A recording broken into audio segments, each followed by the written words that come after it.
What is up, YouTube? Welcome to another episode of the Biscayne Breakdown, brought to you by the Heat vs. the World Network. We're joined today with Deem, as always. Welcome, Deem. Welcome back. And today we've got a special guest, Bryan. Thank you so much, Bryan. Please make sure you go follow him. It's Bryan Rev, Lord Red Bryan. Am I getting it right? At Bryan is the king, Lord. I think it's Lord Rev Young. I don't know. It's Thank you, because I butchered it. That's all right. We've got a lot to talk about today. A lot of things to break down. It's been a really eventful preseason. A lot of people have come and go. We're sad to see them go, but look, we're all going to get into it in the episode. So let's go. Dean, I'm going to start with you.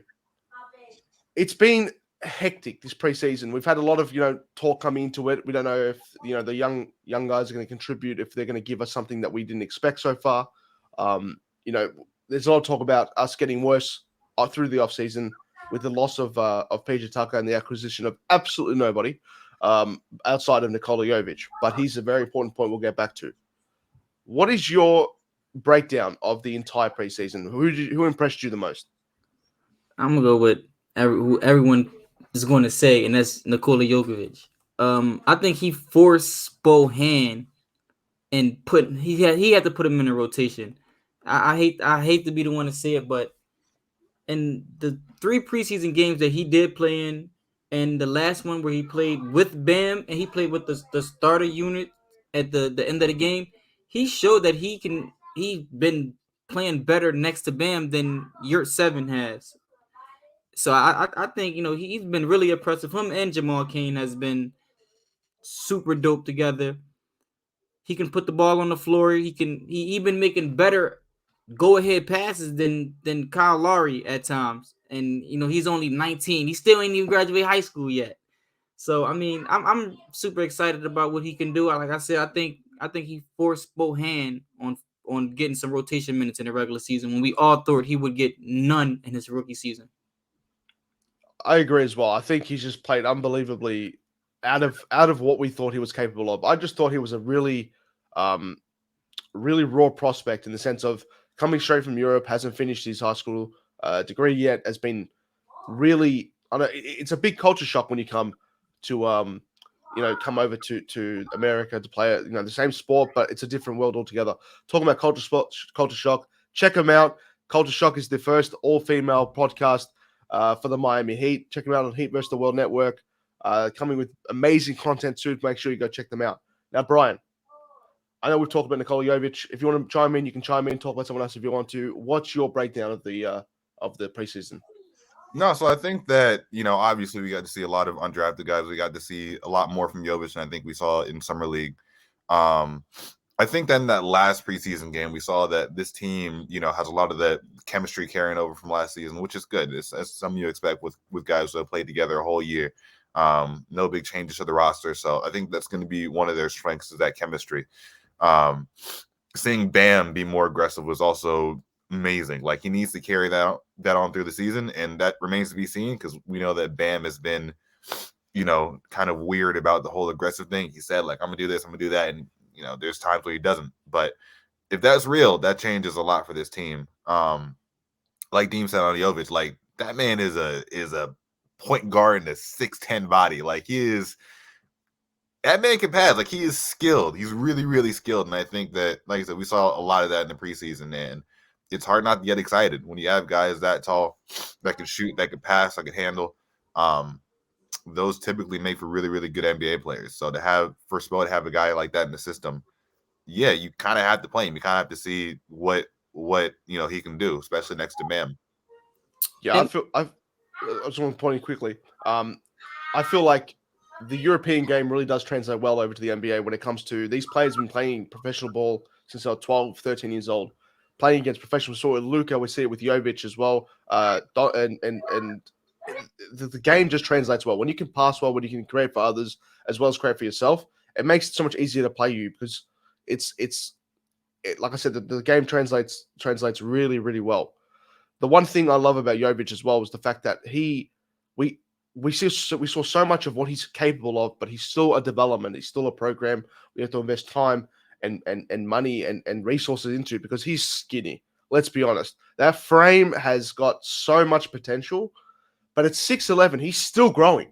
You put him next to 7 foot, you're 7, and Jovic looks taller than him. So if he's still growing, he's still got a lot to do, a lot to grow. We can put him in the rotation. I feel like it's probably better to keep him out for the majority of it.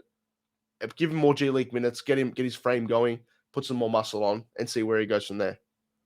I don't know if giving him G League minutes is going to help his game, though. I mean, because I think he's like, he played already professionally overseas. So it's like the guys he's going to be playing in the G League with is just like, so I'd rather see him on the main roster.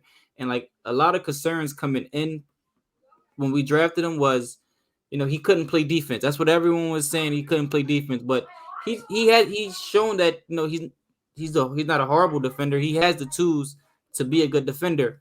And with this coaching staff, and he's going to be a good defender. He has all the tools. He has the height. He has the length.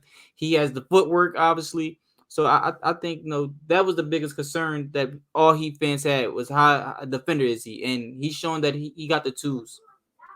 Yeah, I was really impressed with his footwork as well. I love when we talk about defense as well. When we talk about how bad how much worse we are going to be off defense without PJ Tucker. The system that the team plays in allows for the best possible defensive outcome. That's Spo's job. So I feel like defense is not just the pieces you put into it; it's the whole product. If you've got a disciplined crew of seasoned veterans, players like even Udonis Haslam's going to be out there talking to them. He knows exactly what a good defensive team looks like. Spo is one of, if not the best defensive coaches in the NBA. It's a fact. It's proven year after year in the numbers. He's better than 99% of the coaches in this league. But when I was saying with G League minutes, I mean more just get as much time under him as possible, just to get minutes. Because let's be honest, he's not going to be playing 20, 25 minutes off the bat of Spo's system. So I think giving him the G League minutes will just be better for him. Moving on to preseason as well, I think we've been impressed with more than just Nicola Jokovich's show. I'm talking about Jamal Kane. Jamal Kane is the obvious choice. The Heat did it again. We found a diamond in the rough. That's what I think. I've never seen a guy that I've never seen before. Like usually, I know the prospects come in when we draft them. We pick up undrafted guys. Usually, I'll take a deeper look into them and see where they came from, where they've done their best work. I saw nothing about Jamal Kane coming out of Oakland as his secondary university. I feel like he offers a lot more than what we saw coming into preseason as well. I know he displayed some great athleticism, great passing, good playmaking, scoring, everything. He shows the whole package. But there's so much more that comes with that as well. The athleticism unlocks so much potential with him that we did not see in preseason. What do you think, Dean? He impressed me a lot, and mainly with the way he was moving off the ball. I think like a lot of the young guys, like you see, sometimes it'd be hard for them to move around, but he moved around great off the ball. He showed a lot of energy. He showed flashes. I think he's also I think he's going to get a little bit of time. Obviously, he got the 2-way contract, so he's going to be in the G League. But obviously, you're going to get injuries, and players are going to want to sit out, want to rest, and I think he's going to be a good plug-in player.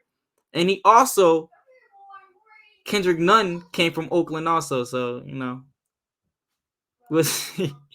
We'll see what's up with that. Thing. Let's not talk about Kendrick Nunn. Let's let Kendrick Nunn do his thing at the Lakers. We don't want to talk about him anymore. Brian, what's your opinion? What's your take on Jamal Kane? I said this in one of the chats that like Jamal Kane is no talent but all hustle. And it's not even an insult. Like I don't mean that in like a bad way. It's just kind of like you need those guys, right? You need those guys who, he's not gonna wow you. There's never gonna be a moment where it's like, he's crossing somebody up or hitting step back threes or whatever. But he will be in the right spots at the right time every single time. He's gonna hustle. He's gonna get offensive rebounds, putbacks, cut, maybe hit an open corner 3 or 2. He's just gonna fill a bunch of holes, and like I said, like those are the glue guys that you need on every squad. Like he's gonna be the guy doing the dirty work. He has a good size, kind of skinny right now, but he looks like he could probably build onto his frame. Kind of that perfect Heat like energy guy, So yeah, he's gonna get minutes in the G League, and hopefully, during the regular season when somebody goes down, he'll be a really good plug and play guy, a guy who is not going to lose you minutes when he's out there on the floor. Like I said, those guys are really, really valuable. So he did it again. I think as well, it's important to point out what you said. You said all talent, no hustle. Also, all hustle, no talent. And that reminds me of one player that we had a few years back, Derek Jones Jr. When you're talking about someone who couldn't shoot, he couldn't do much of anything, but he could jump out of the gym. He would give you highlight play after highlight play, and it brings the whole team up. And I guarantee if Derek Jones Jr. was still on this team right now, he'd be starting at power forward over anyone. Absolutely, he would. Those guys have so much untapped potential because it's a blank canvas. They can do so much, but we don't know what their best position is yet. We don't know what their talent would bring to the team in the long run as well. He's passing, he can score, he can do a little bit of everything, but we just don't know what he's actually good at yet. So it's going to be interesting to see where Spo plays him and how Spo plays him throughout, an 82-game season, if he plays him at all. But moving on, there's been some news for the Heat over the last few hours. We've actually signed a new player, and then cut him, and then signed him to our G League. And that's DJ Wilson. No, not DJ Wilson. Is it? Am I getting right? DJ Stewart. Sorry. DJ Stewart. DJ Wilson plays for the Bucks. DJ Stewart has been a prospect for the Heat before. I feel like he got cut from another preseason roster, and we've signed him, cut him just to put into our G League affiliate. So, hey, Heat acquisition. We're making moves. We've covered the PJ Tucker poll with DJ Stewart. And it's never heard of him. No one, neither have I. I've never seen this guy in my entire life. But he's 6'6" out of Mississippi. He could be good for us. We don't know. Keep an eye on the G League. Do you guys watch G League games at all? Do you guys ever take a glance into the G League world? Nah. No? Am I the only one that goes, you know what, every month I'm like, oh, let's see what's happening in the G League? Nah. I'm cool off the G League. Yeah, I'll watch the YouTube highlights if it's somebody that, but outside of that, I'm good. Mate, Micah Potter was a beast last year, and we did nothing for him. When we needed size, man, Micah Potter was perfect. But I don't know. It's fine. We'll see how he performs in the G League. We'll see what our coaching staff can do with him. But moving on to the really important thing now. Preseason's over. We don't want to talk about that anymore. The season is on the horizon. We're right there. It's a week away. Now, with the new season comes new challenges, comes a new, exciting feel for the team. I feel like preseason all gave us a little bit of a boost in confidence with this team can perform. But I want to talk about your expectations for the season. Deem, what's your my expectation this season is the same as last season. We're going to. I'll take that back. I take that back because this season the East is more deeper. It's more deeper. So Miami is still going. They obviously still going to be in the playoffs. I don't know why some Heat fans doubting them, which is crazy to me because this team is deep. We have the best coach in the NBA, top 15 coach all time. We got a lot of young talent. This team is going to go back to the playoffs. So don't expect them to be the number one seed again because obviously the East did get deeper, but they showed us in the playoffs that this is the same old Miami team from last year, minus the PJ Tucker. But I'm excited for this season. I got Miami as a top 4 seed. I got them 4 or 5. I got them winning around 47 to 48 games this year. That's my expectations for Miami this year. I feel like that's safe. That's a safe kind of middle road. I started the season saying the 6th seed because I saw how how much talent there was around the league, especially in the Eastern Conference now, who we've brought in. The Celtics got better, then they kind of got worse throughout as the offseason went along. They kind of got worse with their loss of their coach and Rob Williams for a significant amount of time for them. Cleveland got better, but the Bucks became healthy. It just seems that we didn't make a move, and it was kind of giving remnants of the 2021 offseason, which really upset me. But that really, really upset me when we didn't make any moves, and then we felt the effects throughout the entire season, and then the postseason. We really didn't make the moves necessary. But this kind of feels different. I don't know. I feel like this team's at a different point now. The health is at a better level. But the most important thing with these teams is the health. The health of this team is crucial to the longevity and where we finish and what we win in the end. But Brian, what do you think? What's your expectation for the season? A lot of the same. I think it's going to be a 4 or 5 seed, or they're going to be a 4 or 5 seed, win between 45 to 47 games, be a tough out in the second round. But I know that, this team obviously has, high expectations, this championship every single season. I don't think that they're at that level, barring some kind of a move around the trade deadline and whatever. But they're still going to be a good competitive team. Like, it's not going to be, the Miami Heat aren't going to be a team that, anybody runs over or anything like that. I think that we're going to see a lot of growth from a lot of our guys, and it'll be a fun competitive season. Like, it's not, it's no doom or gloom or anything like that. But obviously, as a fan, after the last season, after seeing them make the finals, after this, the narrative about the, Jimmy's window, you want to see them take that next step. So really, it's just about what can they do to get there, but they're not all that far off. But I got a question for you, Brian. When you mean players growth, like, explain more on that, because some people expect all these players just to take big leaps, and that's just not realistic. Yeah. I mean, like, I'm definitely not saying, like, Bam is going to be all NBA and Tyler's going to be all NBA. Like all these guys. I got Bam making all NBA team. I numerous times. I got him this year. I got him making all NBA. He doesn't. It means coherently. They're both not going to make an all NBA team. Yeah, don't get me, like, Bam could absolutely, he's putting up 25, 10, 5, which he absolutely could do. Plus the all NBA D, like, he could absolutely make an all NBA team. I'm just saying it's not going to be like all these guys are all going to be all stars, all NBA. Like, I think that you're going to see minor improvements from, guys like Gabe and Strus, hopefully improvements from guys like Hero. Like, guys like that, like, kind of like, we're talking about, like, marginal improvements. So I don't think that any of these guys are going to take, like, that leap. I think that is kind of a stretch. Like you said, like, it's unrealistic to think that everybody is going to come back and all of a sudden be, like, way, way better than they were previously. But yeah, Bam specifically could definitely, be that guy. I don't think it's going to be enough, like I said, to get to a championship level, but to be, like, really competitive against the best teams in the East, why not? I feel that as well. I feel the fact that we're all banking on internal development, and I hate that word so much. It's because it's a loaded question, really. It's a loaded word. When we say internal development, we talk about, so many players making so many leaps, and you're right, Deem, because it's unrealistic for Tyler to just become a 25, 27 point per game scorer like a Devin Booker, something like that, to make that leap, while Bam Adebayo takes the leap to being more like a Kevin Garnett type of player, giving you 5 assists, 10 to 15 rebounds a game, and playing a league defense while scoring the bucket at a high level. To make these to have that, there has to be sacrifices across the floor, and we saw that with Jimmy. Jimmy in the final preseason game had 12 points and 9 assists. I feel like he knows that his window is. It's not closed. It's not closed at all. I'm not saying it's closed. I'm saying that it's closing, and that he needs to start integrating Bam and Tyler into the offense a lot more than in previous years. He knows he can carry the team. He's done it before. He's done it 100 times, but he knows that this team will be better off if Bam and Tyler took on a bigger offensive load, and in the postseason, you pair that with Jimmy's ability to take over a game and become probably the best postseason performer we've had in recent history. Then it might just be enough. But I feel like if we were to make a move, if we figure out that these players, these role players, have value in expiring contracts, we can put them together to get a better player, someone who might become available halfway through the season. Kevin Durant, that will never happen. I'm sorry. That's as soon as we sign the hero extension, Kevin Durant chucked out the window.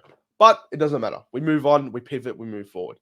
A player that I've seen that has gotten a lot of hate recently, not hate, more stick for his performance, was Victor Oladipo. Now, Vic has a lot of burden on his shoulders this season.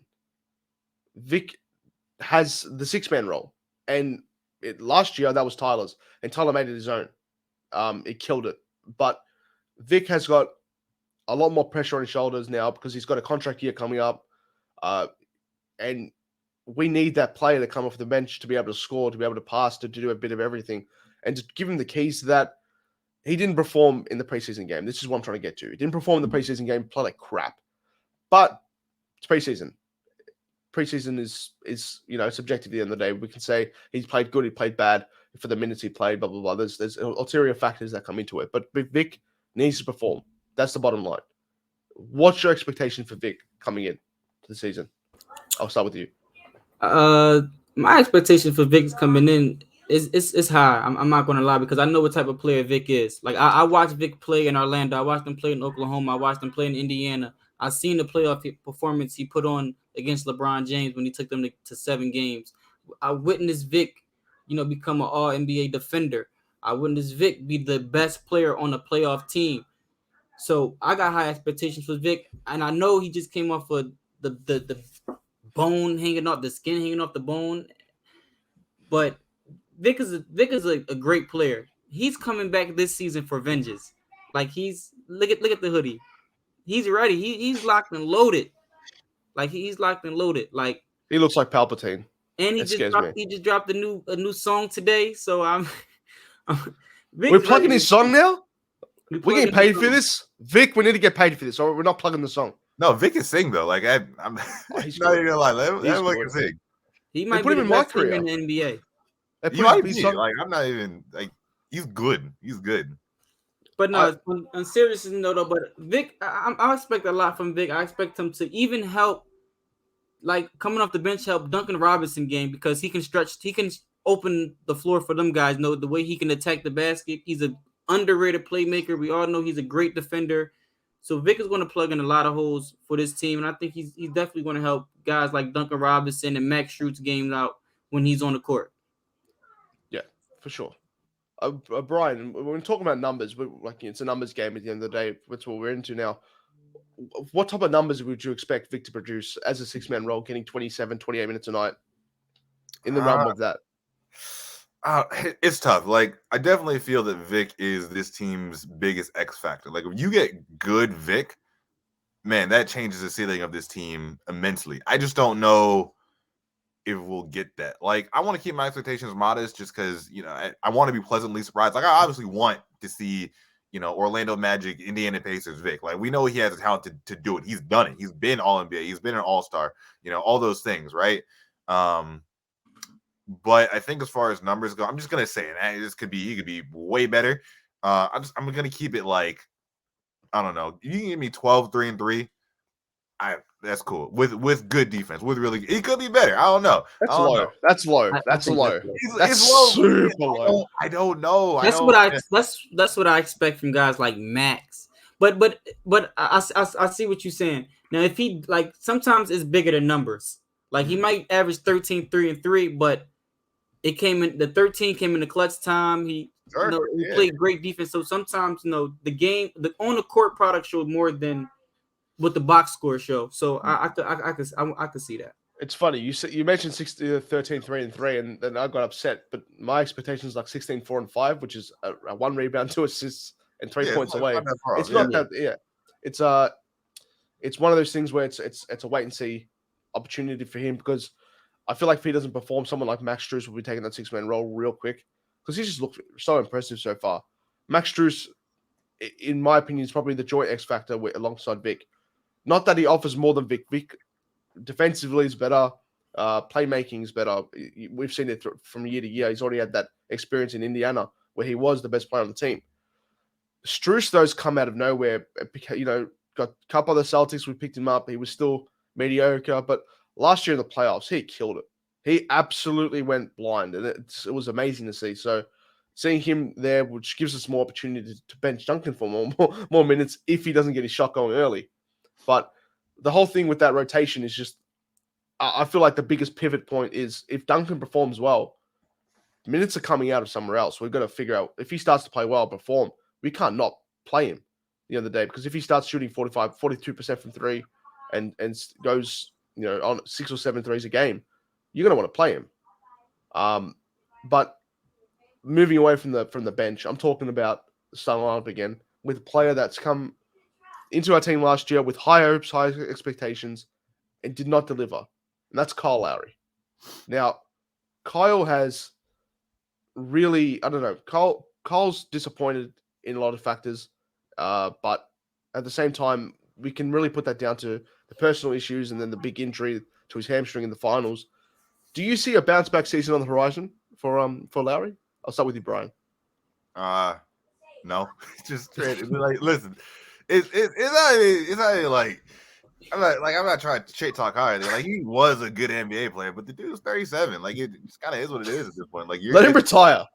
Yeah, I'm not even trying to I'm trying to put the man in the retirement or anything like that. I'm just saying, like at a certain point for athletes, your production just kind of dips, right? Like it happens to everybody. It's not a Kyle specific thing. It's just a time thing. It's just a human body thing, right?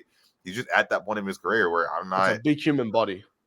See, that's the other thing too. It's crazy because Kyle played the second most minutes out of any player on the Heat last season. Like I don't even think he's out of shape. Like to do that in a Heat system, that you got to be like a world class athlete. Like, he played more minutes last season than Jimmy ever has in a regular season for the Heat. Is that true? Is that true? That's actually an insane stat. No, it's facts. Like, I was also just looking at the amount he runs per game. He's up there with guys like CP3 and Donovan Mitchell. Like, he is in shape. He's just old, which is fine.